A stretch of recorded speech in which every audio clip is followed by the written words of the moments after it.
Chem 107 students, we're back to talk about Chapter 10. This is our fourth video for this chapter, and now we're ready to talk a little bit about radiation and radioactivity, which are not the same thing. So I want to remind you of our electromagnetic spectrum, which shows all the different types of radiation. So radiation is all the different waves. Again, we have high energy gamma rays on the left, then X-rays, then UV for ultraviolet. In the middle is the little section of visible light that the human eyes detect. We call that visible. Next to that is IR, or infrared, heat. Then we have microwaves. And then way down here at this end, we have radio waves. So radiation is any of these. Are they all bad? Well, no. Without light, we couldn't see. We wouldn't be here. Without heat, the world wouldn't have been warm enough to evolve. Without radio waves, we couldn't communicate distances. So most of these things are perfectly safe and welcome. So radiation is not a bad thing. Now, radioactivity refers to some higher energy processes like gamma, alpha, and beta. And we're going to talk more about that in this video. So radioactivity is the emission of ionizing radiation, or high energy particles caused by the breakdown of an unstable atom. So ionizing radiation is radiation strong enough when it hits an atom, it can knock an electron off. And then that leaves an ionized particle, which can be dangerous. So this is higher energy, radioactivity. So that is something to be concerned about, ionizing radiation. So alpha, beta, and gamma radiation processes are these higher energy processes.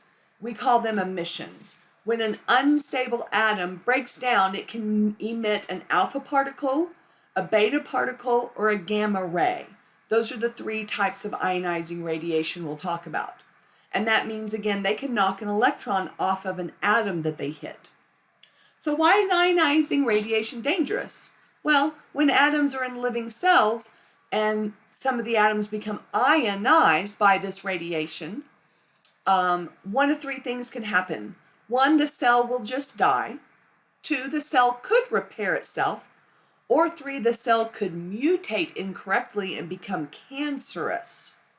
Now, not all cells are affected by ionizing radiation the same way. Again, it could just die off or repair itself. Not always is it going to become cancer, so it just depends. Note, all of the elements in the periodic table above bismuth are radioactive.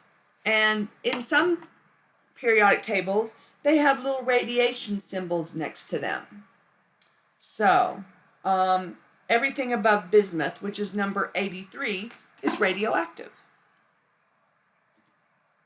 Let's give you a little bit of history.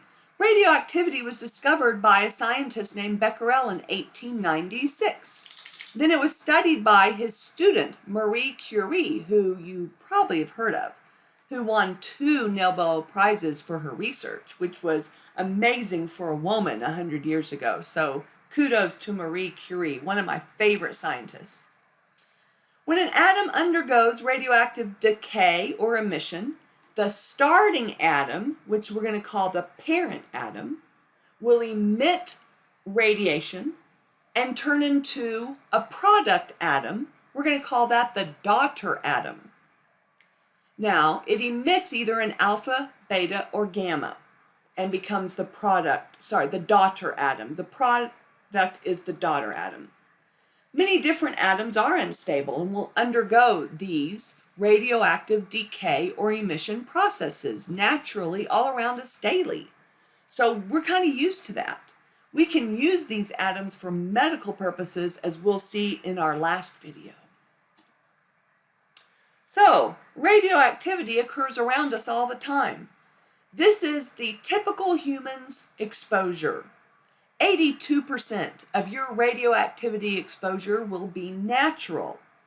55% of it is radon. You need to remember this one, radon. Radon is the #1 radioactivity thing you're exposed to.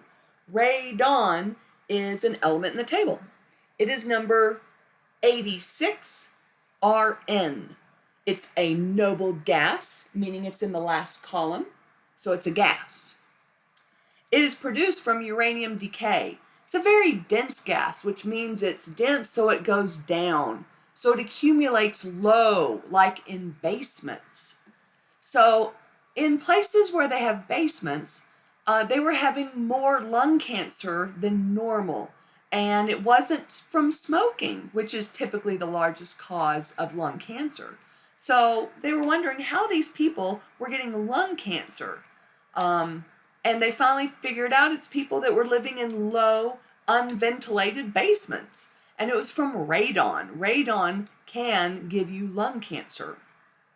So it can be dangerous. And if you live in a basement, you should have a radon detector. You can buy those at Home Depot or Lowe's.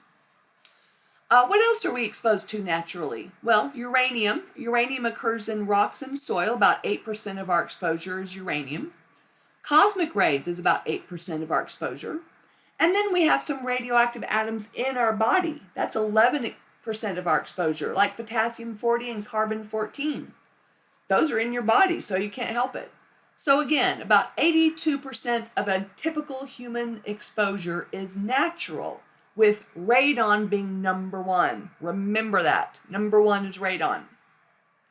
Now, the other 18% of your exposure to radioactivity is human-made. The biggest part of that is X-rays, like at the doctor.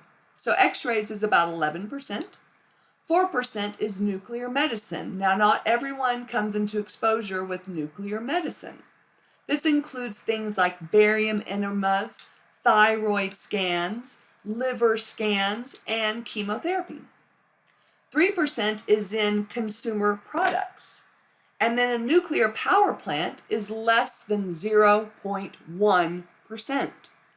So you can go visit a nuclear power plant, work there, and live nearby. It's fine, typically speaking. So again, radioactivity exposure, most of it is natural. Radon is the number one thing we're exposed to. All right, let's start talking about the ionizing radiation reactions. Again, these are called decay or emission reactions, and the three of them are alpha, beta, and gamma. Let's start with alpha. An alpha particle is 2 protons plus 2 neutrons, so that gives it a mass of 4. So the top number is 4. Protons is the bottom number, so that's a 2. So it's 4 over 2 alpha. An alpha looks like a fish symbol. So the alpha reaction always starts with the parent atom, which I will give you. In this example up there, it's 235 over 92U. 235 over 92U, uranium. Then there's an arrow. Arrow is next. Now I tell you it's alpha decay or alpha emission, same thing. So you write down 4 over 2 alpha. Then we have to figure out what the daughter is. So notice the top numbers need to add up and the bottom numbers need to add up, and the arrow is the equal sign. So if you look at the top numbers, 235 equals 4 plus what? Well, the answer is 231. 231 plus 4 is 235. Now let's look at the bottom numbers. 92 equals 2 plus what? Well, 90. 90 plus 2 is 92. So the daughter is 231 over 90, and then you need to look that up in the periodic table by the 90 number, and 90 is TH, thorium. So the daughter is 231 over 90 TH. That's what I'll be asking you on quizzes and the final. So you need to be able to write this on your own. I'm going to make a whole video based on this. All right, alpha emitters, some examples. Radium-226, radon-222, polonium-210, and plutonium-238.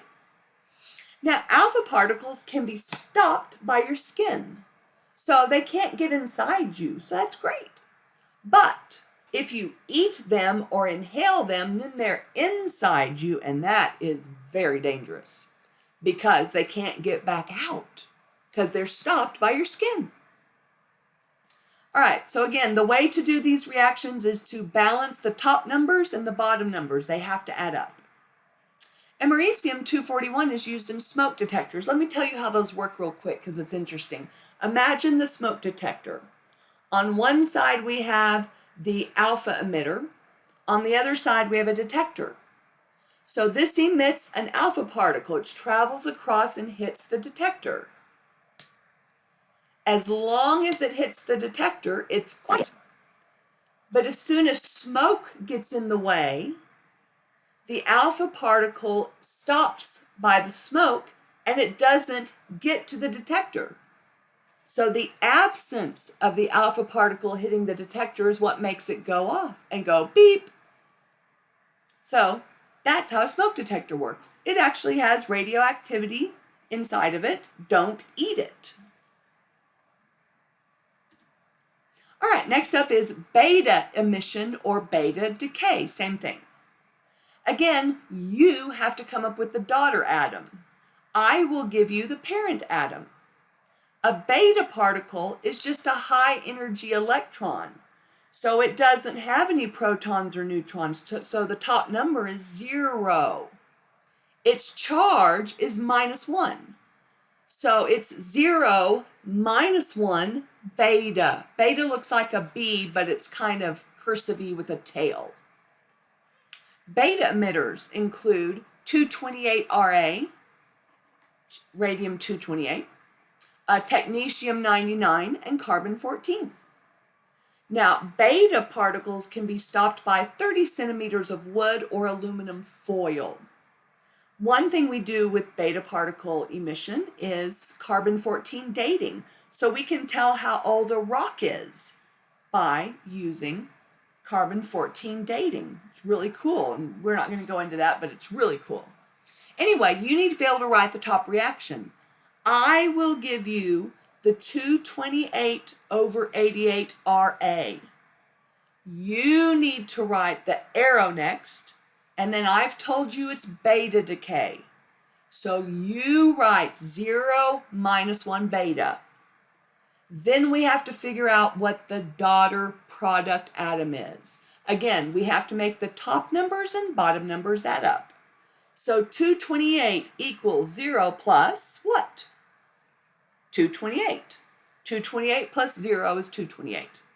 Now the bottom number is tricky.